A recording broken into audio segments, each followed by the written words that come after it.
realization I saw in medical school by Thomas Edison. It said the doctor of the future will give no medicine, but instead will interest his patient in the care of the human frame, in diet, and in the cause and prevention of disease. And one of Thomas's brighter ideas. And when I saw this quote in medical school, I just passed it right on by.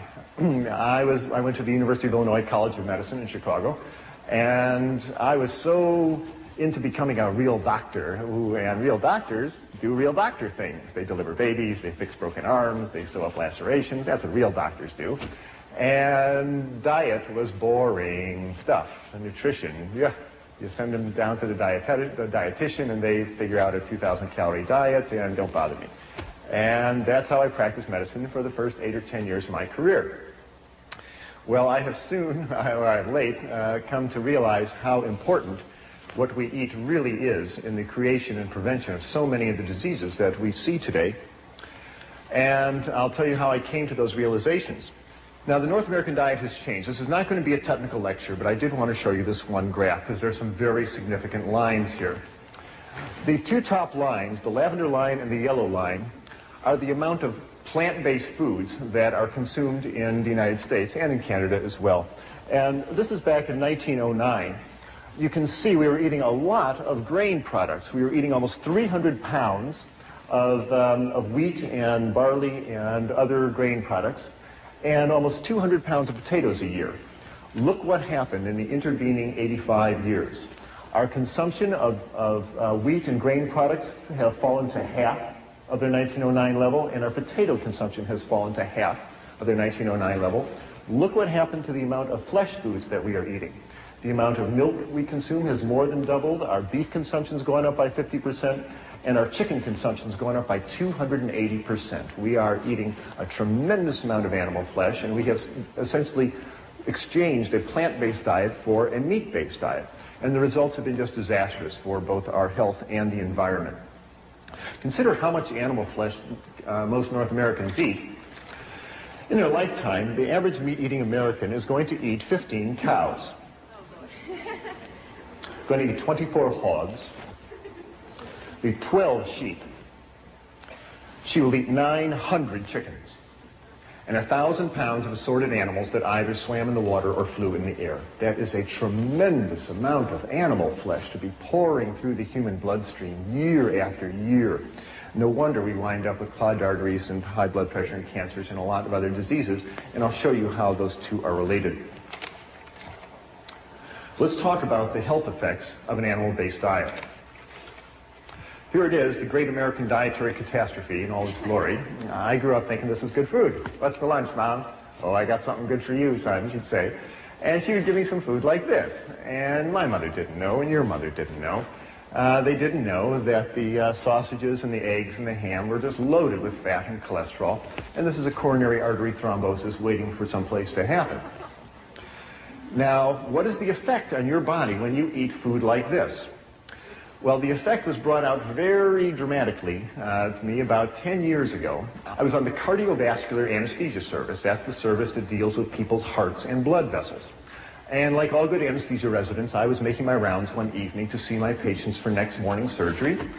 And the last patient I was seeing, I pulled back the curtain, and there was Mr. Phillips. Nice fella, but he was just huge. He weighed 290 pounds. And he was booked for a 4-vessel coronary artery bypass procedure.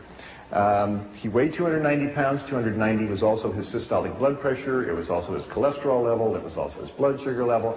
I called him Mr. 290. Nice guy, but really clogged up in his arteries.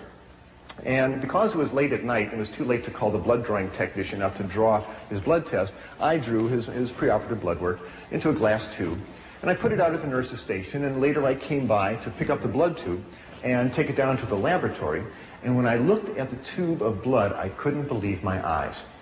When you draw blood into a glass tube and let it sit there for an hour, it separates out into two parts. And the red clot settles to the bottom, and the liquid part of the blood, the serum, rises up to the top.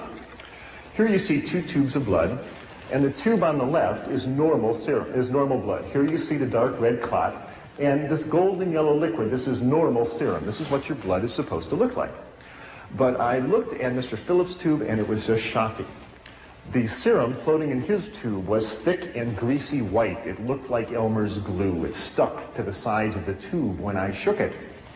I went back into the room. I said, Mr. Phillips, did you eat before you came to the hospital? He said, yes.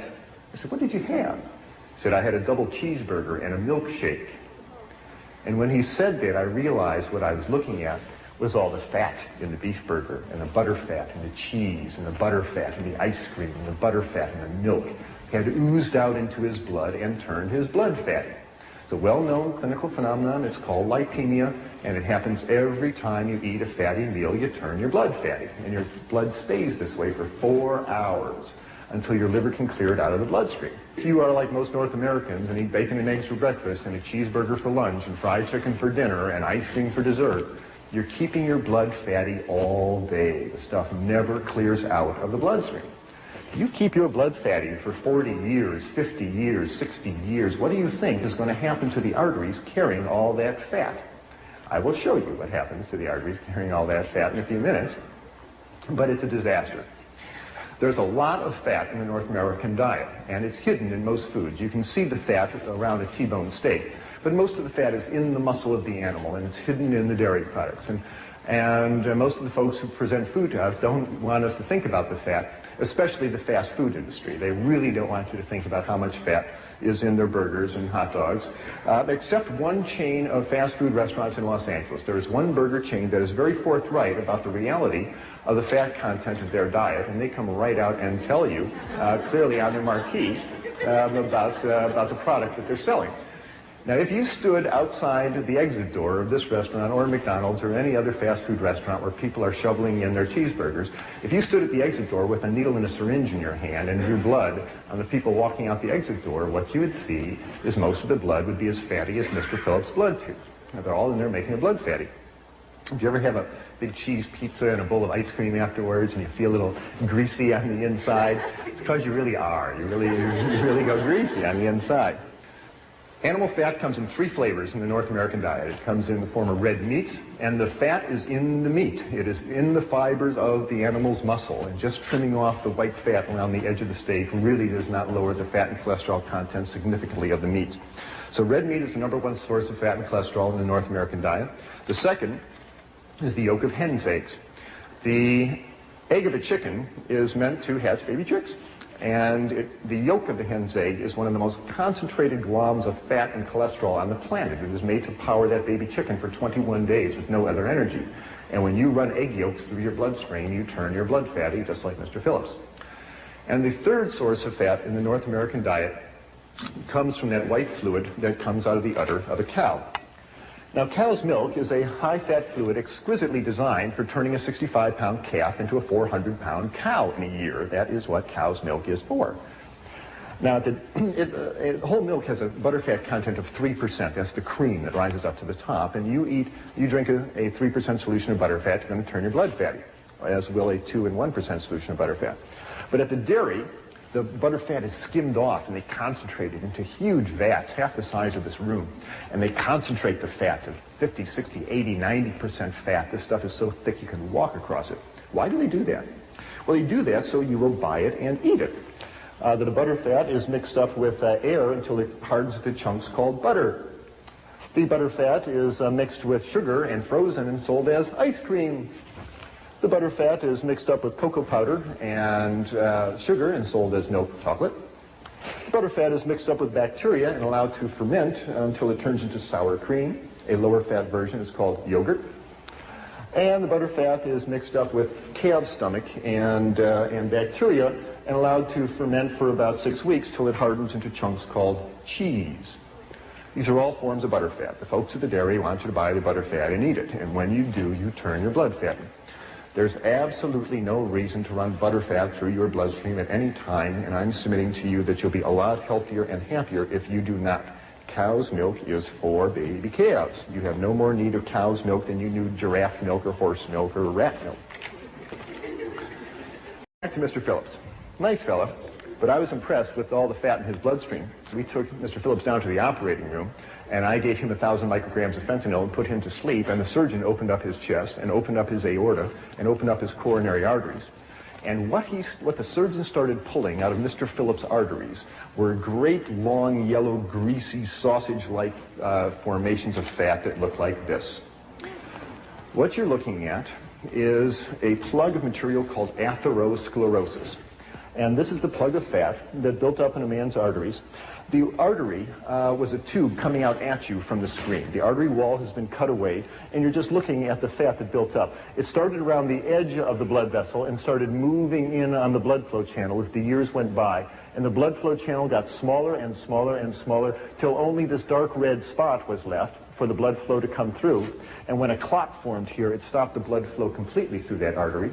And because it happened in this man's right coronary artery, it stopped the blood flow to his heart and bought him a ticket to the autopsy table. This is the #1 cause of death of people in North America. Every 30 seconds on this continent, Canada included, somebody grabs their chest and falls over with a heart attack. This is animal fat clogging up the arteries. When you send this material down to the pathologist and you ask him to analyze it, the report always comes back the same: saturated fat and cholesterol. It's animal fat. The pathology report never, ever, ever contains the words remnants of broccoli, rice, and tofu. It's animal fat. The good news is when you stop running animal fat through your bloodstream, this stuff melts away. This stuff will come off the artery walls, and arteries can open up. And Dr. Dean Ornish in California and Dr. John McDougall and a number of other physicians are now routinely reversing atherosclerosis, having people cancel their coronary artery bypass surgery because they changed their diet and their arteries have opened up. That's the good news. Here is the process happening. Here are 6 arteries coming out at you from the screen. The dark red circle is the artery wall. The pink material is the atherosclerotic material clogging the artery. The white spot is the blood flow channel, which is getting smaller and smaller and smaller. Any organ dependent upon this blood vessel for its blood flow is in trouble. Fortunately, it's a reversible disease. This atherosclerotic material clogs arteries all over the body. It's just a matter of which artery to which organ clogs up first that gives you the symptoms. If the yellow atherosclerotic fat builds up in an artery going up to the brain, you will suffer a stroke. If it clogs an artery going to your kidney, you'll suffer kidney failure or high blood pressure. If the atherosclerotic material accumulates on the walls of large blood vessels like the aorta that takes blood from the heart down to the abdomen and legs, the artery walls become damaged and weaken. They lose their strength. And the high pressure in the blood vessel causes the artery to balloon out, forming an aneurysm, which can then rupture, leading to emergency surgery or death. If the yellow atherosclerotic material clogs up an artery going to a loop of intestine, the general surgeon will open your abdomen and remove that loop of bowel. If the atherosclerotic material clogs up an artery going to a toe or foot, you will watch that toe or foot turn dark and gangrenous, and you'll sign permission forms for amputation. And if the atherosclerotic material clogs an artery going to the heart, you will suffer crushing chest pain when you walk, called angina pectoris. Or if it clogs the blood flow completely and damages the heart muscle, that is a heart attack. People, this is all the same disease. We are talking about animal fat essentially clogging up the arteries throughout the body, and it's the #1 cause of death and disability in North America. And this is essentially a disease of people who eat animals and the products made from animals. You almost never see these diseases in pure vegetarians. And William Costelli, the doctor who runs the Framingham Heart Study, says he has never seen a heart attack in anybody with a cholesterol below 150, and there's good reason for that. Why does this happen? Because all fats are not created equal. There's a fundamental difference between animal fats and plant oils. Animal fats contain cholesterol. No plant food contains cholesterol in any significant amount. It is an animal product. And very importantly, animal fats are highly saturated. They've got lots of hydrogen atoms hanging on them, and that makes animal fats very stiff. In fact, animal fats are solid at body temperature. If you're in a kitchen on a summer day and you've got a piece of T-bone steak on the counter and it's 98.6 degrees out, the same as your body temperature, the fat on that beefsteak is solid. It's a nice white chunk sitting there. If you have a bottle of olive oil on the same table at that same temperature, it's liquid at that same body temperature. I don't know about you, but I don't want to eat any fat that is solid at my body temperature because it's going to start clogging up my arteries. And that's the beauty of plant oils. They're liquid at your body temperature. They really don't cling to your arteries.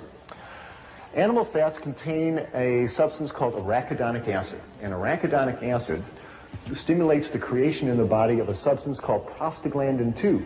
And prostaglandin sets off lots of inflammatory reactions in the body that can irritate the blood vessels, perhaps contributing to atherosclerosis. It may well cause a lot of inflammatory reactions in the joints, the skin, the bronchial membranes, and other places. Plant oils have a substance called linoleic acid, and that gives rise to substances called prostaglandin 1 and 3, and these are natural anti-inflammatories. They soothe inflammation in the body. So people who are on more vegetarian diets have much less problem with inflammatory diseases. Fundamental difference. You have no need to take animal fats into your bodies at all, and I really suggest you meet all your fat needs, and we need about 50 grams of fat a day. Get it from plant oils. You find it in grains have oils, legumes have oils, nuts, seeds. There's lots of oils available in the plant kingdom. That's where you should meet your oil needs, not from the fat of animals. The other thing about fats is make you fat. Animal fats stick to you. When you eat fats of animals, those fats wash through your bloodstream, and as they as they flow through your fat stores under your skin, they stick there. You've got fat cells looking for pre-made fats, and you eat the fat of animals, they stick there. What you see hanging on this man's abdomen really isn't even his fat. That is the fat of all the cows and pigs and chickens and ducks and turkeys and other slow animals that were walking past his table when he had a fork in his hand. Not his fat. The good news is, if he changes his diet and starts eating rice and vegetables and good plant-based foods, this stuff melts away, and people get leaner. It certainly happened to me. Remember the old nursery rhyme of Jack Sprat, who could eat no fat, his wife could eat no lean? You always see Jack portrayed as a lean fella because he ate no animal fats. Mrs. Sprat's always seen sitting down. She has a hard time getting up. Her knees hurt her, her blood pressure goes up, her diabetes gets out of control, so she should be sitting down. The lesson of Jack Sprat was certainly not lost on me, because back in the operating room in Vancouver, here I was, and now I'm the anesthetist, and I'm standing at the head of the table looking down into the surgical wound, and I'm seeing all this fat in these people's arteries. And I did most of my growing up on a dairy farm in Wisconsin. I've been milking cows since I was 6 and driving tractors since I was 8. And not only was Mr. Phillips eating all these animals, but so was Dr. Clapper. And I was eating cheese and chickens and various other slow animals, and I was getting concerned. Not only should my patients not run all that fat to their bloodstream, but this old doc shouldn't either. So I said to myself, if you don't have to run all this fat to your bloodstream, must you? What is the nutrients in meats and dairy products that if you don't eat them, you're going to be deficient of? So I opened up my books on biochemistry and physiology and nutrition, and guess what I found? There is absolutely no nutrient, no protein, no vitamin, no mineral, no nothing found in meats and dairy products that you cannot obtain out of plant-based foods. Consider the biggest animals on the planet, elephants and buffaloes and giraffes. These are vegetarian animals. They grow to thousands of pounds of muscle and bone without ever eating cheeseburgers and pepperoni pizzas. We can do the same. We can certainly build our 140 pounds or whatever it is you need to build in your body. The human body has absolutely no nutritional requirements for animal flesh. If you open up Harrison's textbook of internal medicine, you will find no disease listed acute cow flesh deficiency. And there is no chronic chicken flesh deficiency. There is no such disease because we have no needs for these substances whatsoever. Animal fats, they clog you up and they make you fat. 2 good reasons not to eat them. Here's a couple of more. It seems to be fairly clear as study after study comes out that if you are eating large amounts of fats in your diet, you are significantly raising your risk for cancer. If you are a woman eating a lot of fat in your diet, and that's talking about the hidden fat in cheeses and meats, etc., you increase your risk of cancer of the breast. Here are some countries that are compared by how much fat is eaten versus how many women die of breast cancer. And you can see that the Americans and the Dutch, with their big dairy industries, lead the way in not only fat consumption, they lead the way in breast cancer deaths. Thailand is a Buddhist country. They eat very little meats and dairy products, and breast cancers are so rare there, if you find a case of it, you report it at Grand Rounds. This seems to be a disease of diet, of a high-fat diet. If I were a woman with breasts and I wanted to decrease my chances of getting breast cancer, I would get the fat out of my diet. And that includes excessive amounts of vegetable oil. You need a little bit of vegetable oil, but you don't want to slather 2 cups of corn oil over your spaghetti for any reason. Men are not spared the ravages of a high-fat diet either, because when a man eats lots of animal fats, those fats are turned into male hormones called androgens. And androgens stimulate the prostate gland to get big. In our society, when a man reaches 60 or 70 and his prostate gland gets big, his doctor puts his arm around the patient and says, well, George, that's just part of getting old. Your prostate gland's getting big. No, it's not. That's 70 years of running androgen through that prostate gland. No wonder that gland gets big, and prostate cancer is the #1 killer of men. And if you compare countries of the world versus how much fat is eaten and how much men die of prostate cancer, sorts out just the same way. The more fat that is eaten in a country, the more the men die of prostate cancer. And again, it's a very rare disease in Thailand, where people eat rice and vegetables and traditional foods. So, animal fats. They clog you up, they make you fat, and they increase your risk for a number of types of cancers. There's 3 good reasons not to eat animal fats, and as I said, there's absolutely no reason to eat them ever. Now, I'm describing problems with eating animal flesh. They have too much fat, and that includes chicken and fish. Fish has a tremendous amount of fat and cholesterol in it, and chicken flesh is very fatty food. If you ever watch your mother make chicken soup, you ever see all that fat that rises up to the top there? Don't kid yourself that chicken is lean meat. It is not. There's just as much fat and cholesterol in chicken as there is in beef. Animal muscle is animal muscle, and when you eat it, it raises the level of fat in your blood, and you do not need it. There's another problem with eating animal flesh.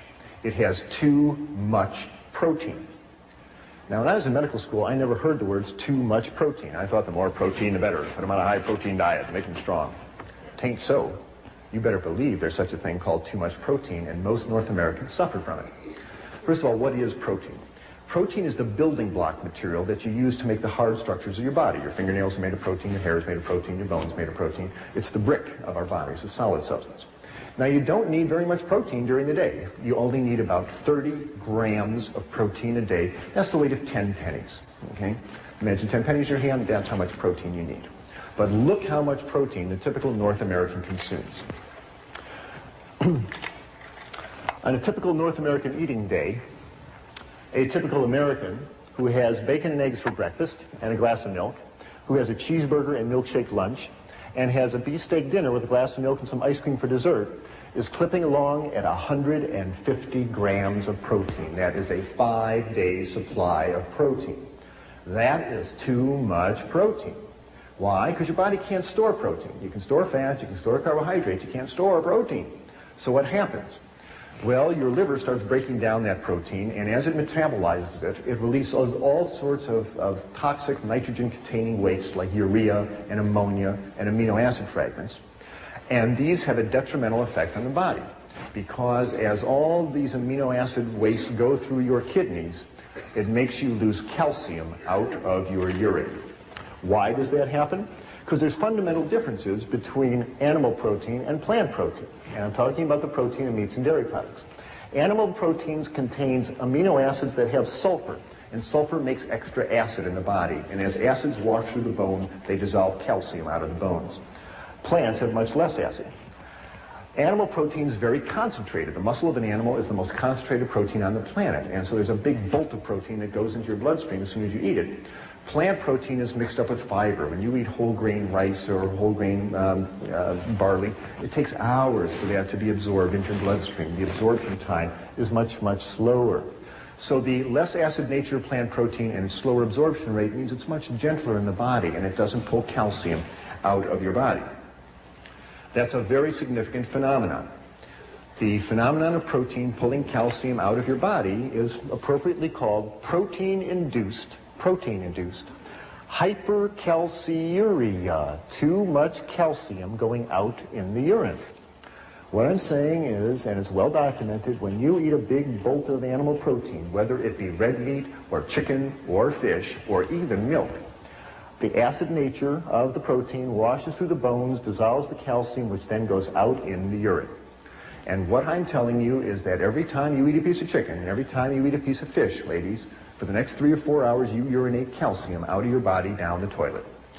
And the investigators who've documented this many times clearly say that high protein diets cause a negative calcium balance, even in the presence of more than adequate dietary calcium. Even if you are taking calcium tablets and drinking milk, protein is such a potent yanker-outer of calcium out of your body that you will not be able to keep up with the calcium loss. Does that ring a bell with anybody? It did with the investigators. They said that osteoporosis, thin, crumbly bones that fracture easily, would seem to be an inevitable outcome of continued consumption of a high-protein diet. In our society, we are told that the cause of osteoporosis is not chewing up enough calcium tablets or not drinking enough cow's milk. And you're really told to believe this. There's a lot of medical evidence that says this just is not so. And this was clearly shown, I feel, in a study that was released by Cornell University recently, done by Dr. Colin Campbell, where they investigated thousands of people in the Republic of China. And they found that in this country, essentially osteoporosis is unheard of. They don't get osteoporosis. And women make it into their 80s, having nursed 5 children, and they have nice, strong bones. And yet here is a country that consumes essentially no dairy products. The milk isn't available, the cows aren't available, the refrigeration isn't available. They get all their calcium out of grains and greens and fruits and vegetables, and they don't get osteoporosis because they are eating grains and vegetables, and it doesn't make them urinate out their calcium. But it's been clearly shown as the Chinese folks move to the cities, get more affluent, and start eating more meat in their diet, they start losing calcium, and then the osteoporosis appears. It's really becoming apparent that osteoporosis seems to be not so much a disease of calcium deficiency, it's a disease of protein excess. You see osteoporosis in the countries that consume the most protein. In the United States, in Scandinavia, in Europe, and in Australia. That's where you see osteoporosis. You don't see it in China, you don't see it in rural South America, you don't see it in rural Asia, where people are eating grains and vegetables. And I'll tell you, dairy products are no protection against osteoporosis because the Americans and the Canadians and Scandinavians are the people who drink more milk and eat more cheese than anybody else on planet Earth, and they have the worst osteoporosis on the planet. And if dairy products protected you from osteoporosis, you wouldn't see it in North America, and you see just the opposite. Because there's so much protein in dairy products that it actually puts you in negative calcium balance, makes you urinate out your calcium, and Dr. Recker's study clearly showed this. They gave women 3 8-ounce glasses of milk a day for a year, and they were still in negative calcium balance because there's so much protein in milk. Don't rely on dairy products for your calcium. Get it out of grains and greens and fruits and vegetables, but most important, hold on to your calcium by getting all that chicken and fish flesh out of your kidneys and out of your body and out of your bones. There's been studies comparing the bone density of vegetarian women versus meat-eating women, and clearly the vegetarian ladies hold on to their calcium better than the meat-eating women because they're not eating all that protein. The third problem with the North American diet, outside of having too much fat and too much protein, is that it has very little fiber in it. Plant fiber are the starches and sugars in plant foods that are not absorbed out of the intestine into the bloodstream. They stay in the intestine. They pass through the intestine. These plant fibers draw water into the intestine. They make for a nice soft fecal material, makes for nice normal bowel function. And very importantly, when meat is eaten, and the meat gets down to the colon, the large intestine, the bacteria in the large intestine break down the meat proteins and the bile acids that the liver secretes to digest them, breaks these substances down into cancer-causing substances, into carcinogens called benzopyrene and nitrosamine. And you smear these cancer-causing substances on the inside of your colon for 50 years, 60 years. What do you think is going to set off in there? President Reagan found out the hard way, as 60,000 North Americans do every year. They opened up his colon and found a big fungating cancer of the colon. This is essentially a disease of meat-eating people. You very rarely see this in vegetarian people because they're not smearing all that meat protein on the inside of their colon. Another good reason to consider eliminating animal products from your diet. You will substantially lower your risk of cancer of the colon. Numerous studies have now shown that. Why does all this happen? Good heavens, what a set of catastrophes to fall on you just because you want a cheeseburger for lunch. That doesn't seem fair, does it? Well, to me it seems pretty logical, because our digestive system simply is not that of a mountain lion. We are not carnivores, no matter how you look at it. In fact, if you compare the digestive system of man to a mountain lion and that of a true herbivore like a horse, you find we are far more like the herbivore than the carnivore. If you look at the mountain lion, you'll see that the jaw joint is an up and down vertical hinge. Jaws of your house cat and mountain lions open up and down like a trapdoor. They cannot chew from side to side if they wanted to because their jaw joint won't permit it. Horses, antelope on the other hand, have nice sliding jaw joints that permit them to chew in a rotary motion. And that works very nicely with their flat grinding molar teeth in the back of their lower jaw, which allows them to grind up grains and greens and grasses. That is exactly the same arrangement that you and I have. We have nice sliding jaw joints and flat grinding molar teeth. The back teeth of your house cat or a mountain lion are overlapping, shearing fangs for tearing flesh. We really don't have carnivorous teeth. The stomach acid of a mountain lion is 20 times more concentrated than that of either a horse or a man, because mountain lions are digesting flesh, which is protein that needs a lot of acid. These animals are digesting carbohydrates that require a lot less acid to digest. And finally, the mark of the intestine is a very key differentiating point. Whoever designed the mountain lion seemed to know again that when meat sits in the colon, it breaks down into carcinogens, and those cats do not want that meat sitting in the bowel for very long. And on a mountain lion, the intestine is 12 feet and out. It's time to move that stuff right out. That's a mark of a carnivore. The herbivores have the opposite situation. Horses and antelopes and gazelles are chewing up plant fiber all day. Their enzymes need a long time to break down all the plant fiber. So it's in the herbivore's interest to have a great long intestine, and herbivores do, and so do we. If you were the size of a horse, your intestines would be 1.5 times the length of a horse's intestine. We have great long herbivorous intestines, not very much acid in the stomach, flat grinding molar teeth, and sliding jaw joints. We are way more designed like an herbivore than a carnivore. Now, I'm not saying we are complete herbivores, and we do have the ability to digest small amounts of meat, I believe, as an emergency ration to get us through times of famine. But if you eat a diet of all meat, like a mountain lion, you'll die. If you eat a diet of all vegetable products, you'll thrive, and that's been shown throughout history. Now, when I make these comparisons, inevitably somebody points to their canine teeth in their upper jaw and they say, aha, what about these? Why were we given sharp teeth like this if we weren't supposed to be eating meat? To that, I can only reply that these canine teeth in our upper jaw work very well for biting into apples and bananas and potatoes, but they really aren't carnivorous teeth. If you want to see what a set of real carnivorous teeth look like, here they are. Now, if your teeth look like this, you can walk into McDonald's, order 3 Big Macs, say, don't bother to cook them, I'll take them just like they are. But seriously, if you look at the canine teeth on this big cat, compared to the central incisors, you'll see the canines are much longer than the central incisors. If you look in the mirror at your own teeth, you'll find that your canines are shorter than your central incisors. They just don't work well for biting through flesh. And if you think they do, run this little thought experiment. Imagine running out to the nearest cow you see, jump on its back, open your mouth, and take a big bite out of its backside. Now what are you going to find? You're going to find that your mouth is very small, and that your teeth are very short, and that you can't bite through that animal's hide, let alone its muscle, and you're going to get bounced off of that cow and walk away very hungry. So the effects of an animal-based diet on the human digestive system and the human body has just been disastrous. It has led to an epidemic of clogged arteries, of obesity, of cancer of the colon and the breast and the prostate gland, drains calcium out of our bone and gives us high blood pressure.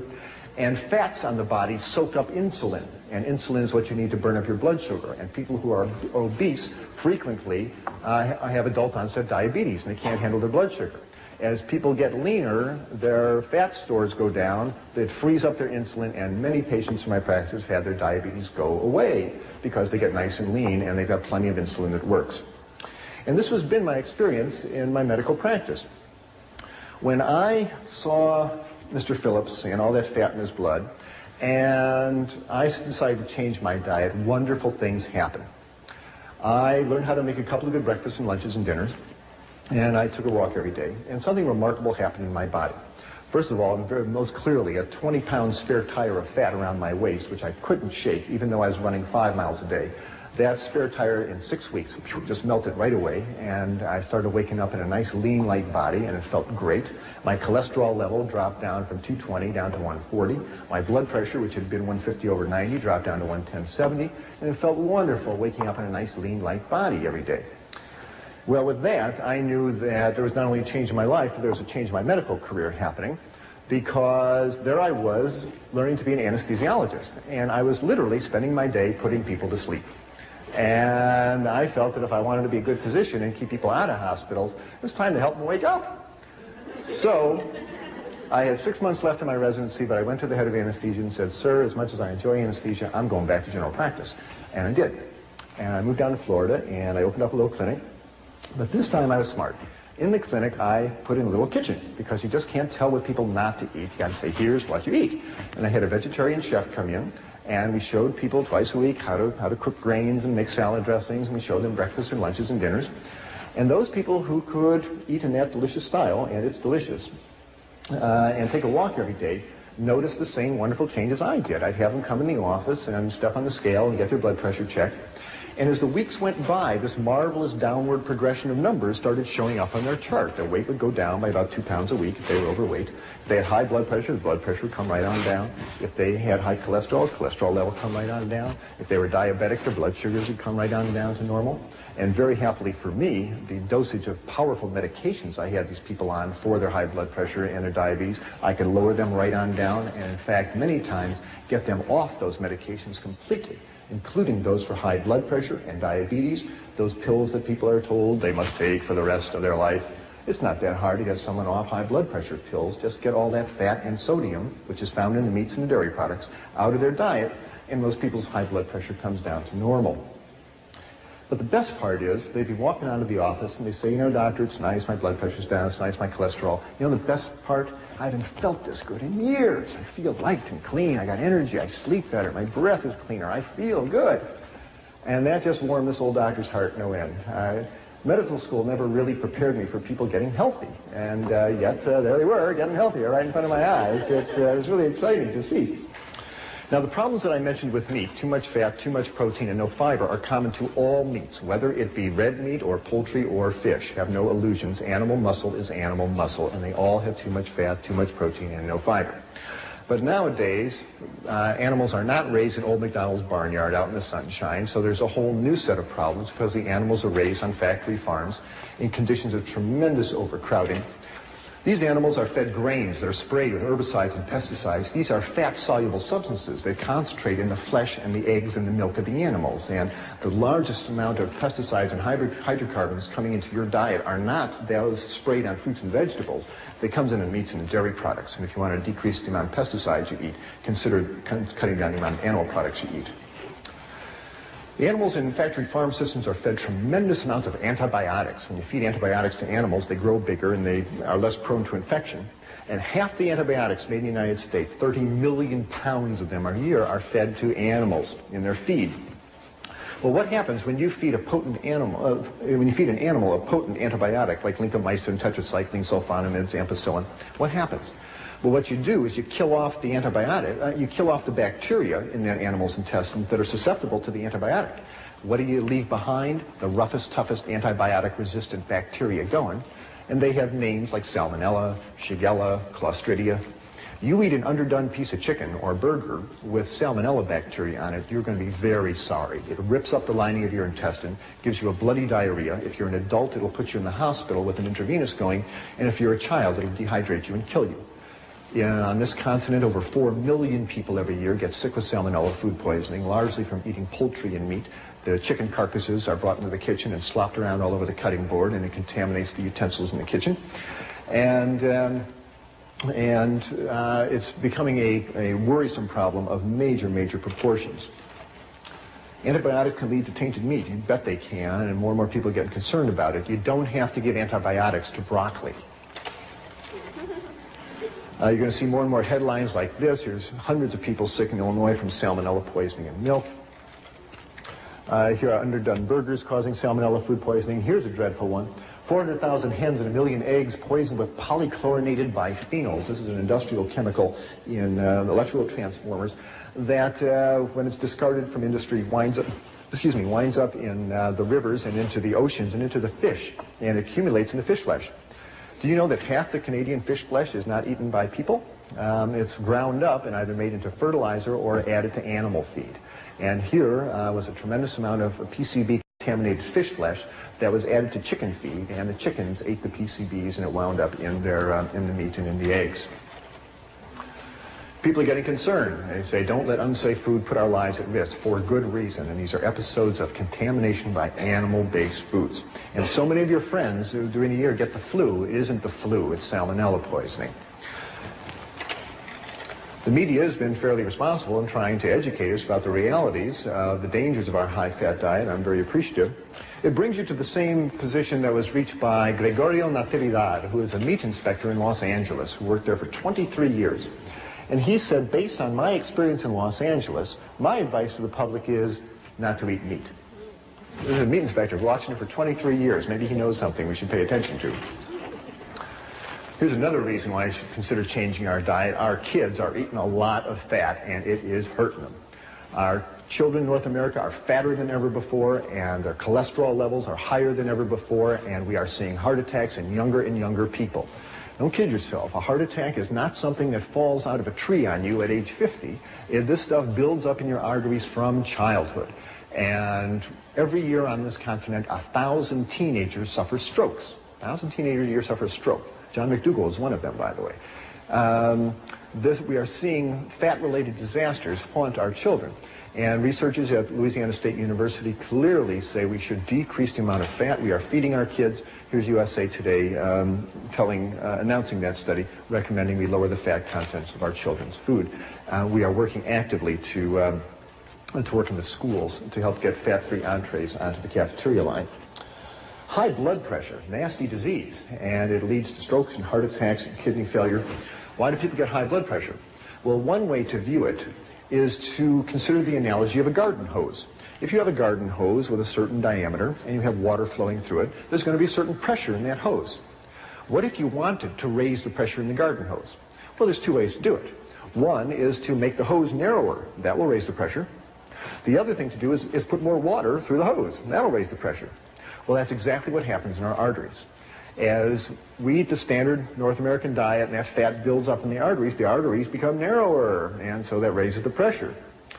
And when you eat sodium, as in table salt, sodium makes you retain water in order to dilute it out. And the more sodium you eat, the more water you pump around, and that's going to raise the pressure in your pipes. Guess where by far most of the sodium is found in the North American diet? In meats and dairy products. Sodium is in the muscle of all animals. All meat has sodium. Chicken, fish, meat, it's in the muscle of the animal. And the second place that sodium is found is in cow's milk. That mother cow wants to give her baby calf lots of sodium because it's expanding its blood vessel as a growing calf should. And by far, meats and dairy products have more sodium than any other substance in our diet. And if you really want to decrease your sodium content, decrease the meats and dairy products. And I tell you, people, if you are being treated for high blood pressure and you are still eating cheese and eating chicken, you are kidding yourself. And no wonder the doctor is going to raise your amount of diuretics and Aldomet and all those other medications. If you really want to open up your arteries and decrease your sodium content, stop eating all that cheese and milk and animal products, and you'll find your high blood pressure takes care of itself. I don't want to be too simplistic about it. There are other severe causes of high blood pressure. It's a complicated disease. It's not the only cause of it. There are kidney reasons. There are other reasons, and you should work with your physician. Tell them you're changing your diet, and you don't stop those medications by yourself. You work with them.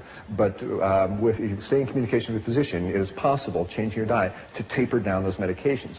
And I found numerous times the doctor better taper down those medications because as people change their diet, reduce the fat and salt, the potent medications we have them on become too strong, and people start passing out when they stand up. It's important that the doctor tapers down the medication. So tell him or her that you're reducing your sodium content and work with them. You'll often be able to get off your medications, or at least substantially reduce them. Premenstrual syndrome, PMS. Whoever thought that had anything to do with diet? Certainly does. When a woman eats animal fats, again, that substance prostaglandin 2 is released in her body, and prostaglandin 2 makes the uterus constrict, it makes her retain fluid, it makes her get irritable. Premenstrual syndrome. I can't tell you how many women in my practice, when they've eliminated the meats and dairy products for other reasons, for blood pressure reasons or obesity reasons, a few months later they'll walk out of the office and say, you know something, by the way, my PMS went away. My last 3 periods haven't bothered me at all. Isn't that amazing, doctor? No, it's not amazing. The lady stopped running fat through her bloodstream and changed her prostaglandin balance, and her body's a lot happier. These conditions that I'm telling you improve with a vegetarian diet. I'm not trying to say it's a panacea. I think the opposite situation exists. Why do we have all these diseases? I think it's analogous to pulling into a gasoline station with your car, and instead of pulling up to the gas tank and putting a gas pump and putting gasoline in your car, you pull up to the diesel pump and you put diesel fuel in your tank, which is kerosene. Now, kerosene is too oily. And what happens? You drive away and there's black smoke coming out the tailpipe, and there's crud building up on the spark plugs, and the engine runs rough and it stops. And you get towed back into the garage, and the mechanic asks you, what are you burning in for fuel? And you say, well, kerosene. And he says, well, I have an idea. Why don't you try gasoline?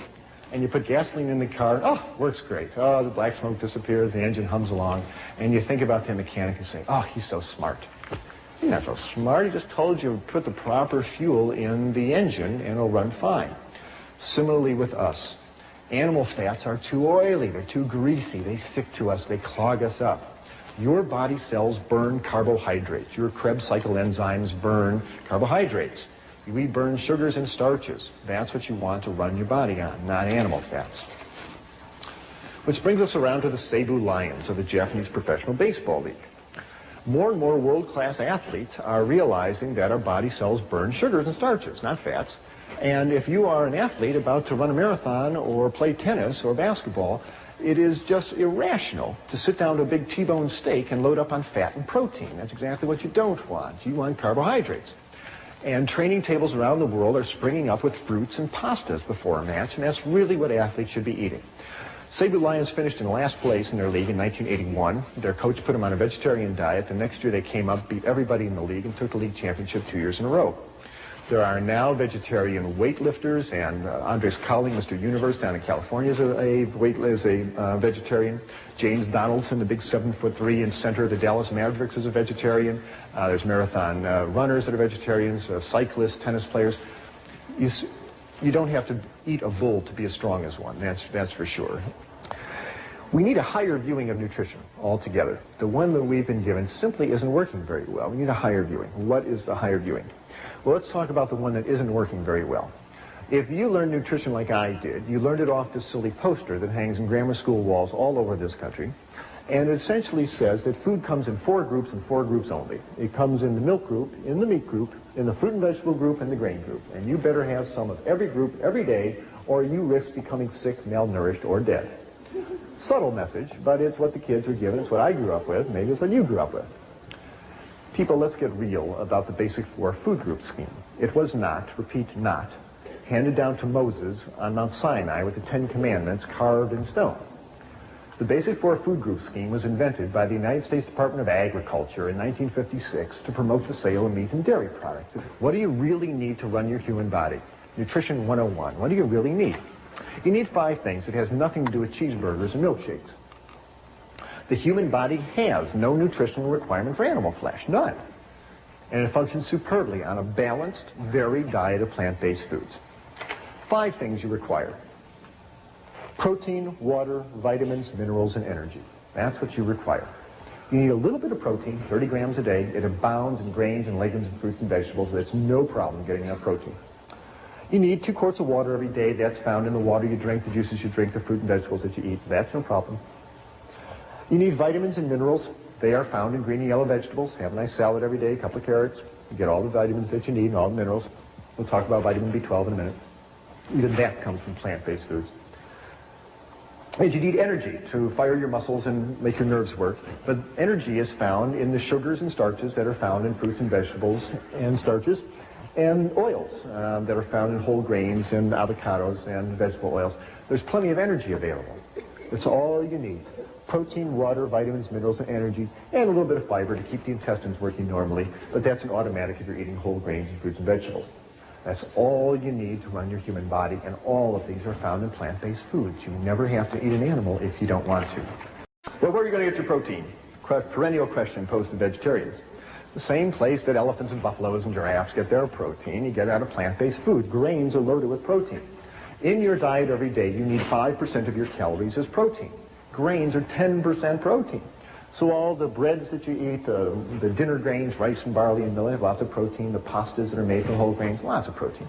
Legumes, anything that grows in a pod is a legume. Beans, peas, chickpeas, lentils, 25% protein, loaded with protein.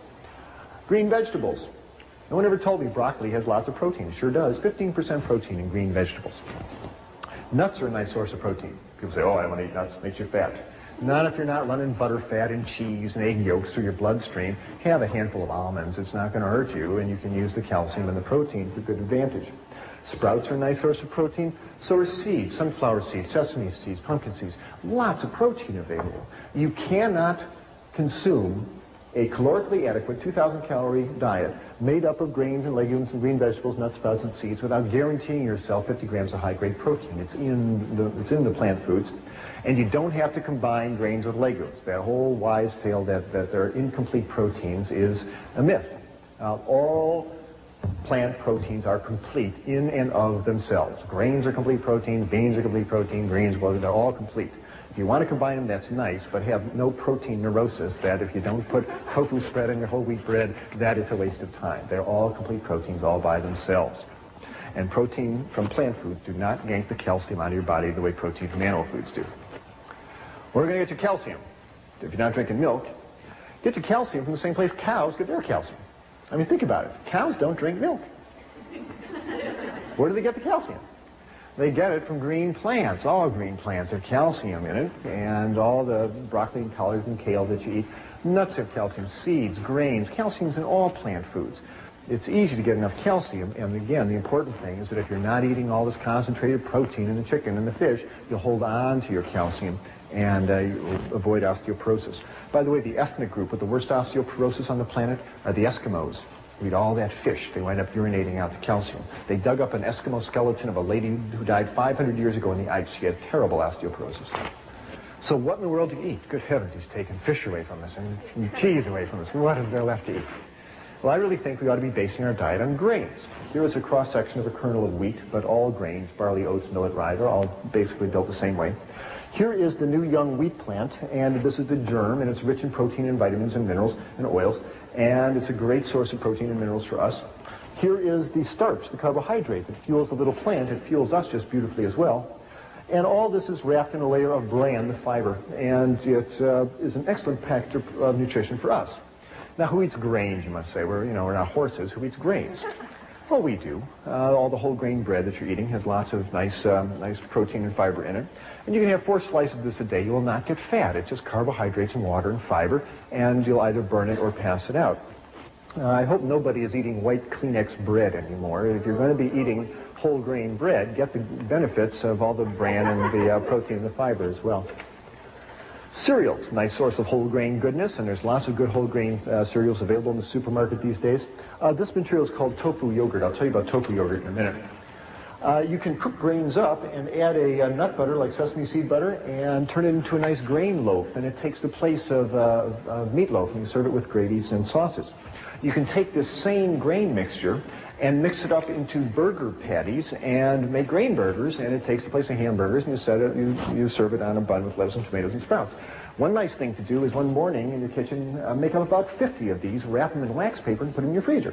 Now you got a whole freezer full of burgers. You come time for lunch, whip out a couple, put them in the toaster oven, heat them up, and you got an instant lunch. You don't have to slave over a vegetarian banquet every time. Use your freezer. These foods last a long time. Pastas are a nice source of grain goodness. There's lots of whole grain pastas, corn pastas, oat pastas available these days. Grains can be added to soups. You have vegetable rice soup, bean and barley soup. Wonderful place to get grain goodness into your diet. And a big bowl of this kind of soup and a hunk of dark bread makes a wonderful, nutritious lunch with no cholesterol. Corn is a nice grain. Enjoy it often. Rice is a nice grain. It fuels half the people on the planet tonight. Legumes, wonderful source of protein. 3 tablespoons of this bean salad will give you as much protein as a chicken dinner, but it won't yank calcium out of your bones the way chicken flesh does. The bean family is huge. Lima beans, zucchini beans, navy beans, great northern beans, lots of beans. People say, well, I want to eat beans. Well, they give me gas. The way around that, by the way, is to realize that most of the gas problem comes from a sugar on the surface of the bean called hemicellulose. And hemicellulose is soluble in water. So, if you're going to be making bean soup or bean chili, the night before, take the beans, put them in a pot, cover it with water, and let them soak overnight. The next morning, spill off the soaking water, rinse the beans a couple times, and you'll get rid of most of that hemicellulose and stay a lot more socially acceptable to your friends. Lentils, nice source of protein. Soak them, season them, enjoy them. Probably the legume protein that's consumed most by vegetarians is soy protein in the form of tofu. Tofu is found at all supermarkets these days. You buy it with it's dated like milk, and you buy the tofu with the date furthest in the future, so it's the freshest tofu. Take it home, open the package, spill off the soaking water, take the block of tofu, put it in a bowl, cover it with water, and you store it in your fridge under water. Every morning just change the tofu water, and it'll keep for a while, but it shouldn't keep that long in your fridge. You ought to use it. Now, some people say, I tried tofu once, yuck, it's bland and yucky, it doesn't taste good. Well, that's because tofu is a raw ingredient. Pastry flour doesn't taste great either until you do something with it. You got to make it into cookies and cakes. Same thing with tofu. What do you do with it? Well, lots of things. It's a great meat substitute. It's a great transition food, even though it's a processed food. You can cube it up and put it in your stir-fried vegetables, and it takes the place of meat. Look at all the protein here. There's soy protein in the tofu, green vegetable protein in the broccoli, nut protein in the walnuts. There's lots of protein. Serve this over rice and noodles, and you'll get easily the protein that you would out of a meat meal, but without the calcium-losing effect of all that animal protein. Tofu can be cubed up and added to salads. It takes up the place of, the salad dressing and enhances the flavor of the salad. You can scramble tofu. You can mash it up and add a yellow spice called turmeric and some sesame seed butter, and you put it in your skillet, and it turns into a beautiful scrambled egg substitute that can be served over toast. You can mash up tofu and brown it and turn it into spaghetti and tofu balls. You can make tofu cream pie, tofu cheesecake. This is not a diet of deprivation, let me tell you, by a long shot. This slide is to remind me to tell you that you should not eat all your foods all processed. The more you cook food, the deader it gets. You heat up food and it starts losing vitamin contents, the proteins coagulate, the fats denature. Cooking food devitalizes it. Eat as much of your diet as you can raw and fresh or lightly steamed vegetables. My diet now is about 60-40 raw, 70-30 raw, around there. I can't do a whole raw diet right now. It's not time for me to do that. When I try to do that, I lose weight and start dreaming about potatoes and spaghetti, and so I go back and eat cooked foods. But when I eat all cooked foods, I'm loggy and heavy, and that doesn't feel good either. So think about moving your diet more towards uncooked foods.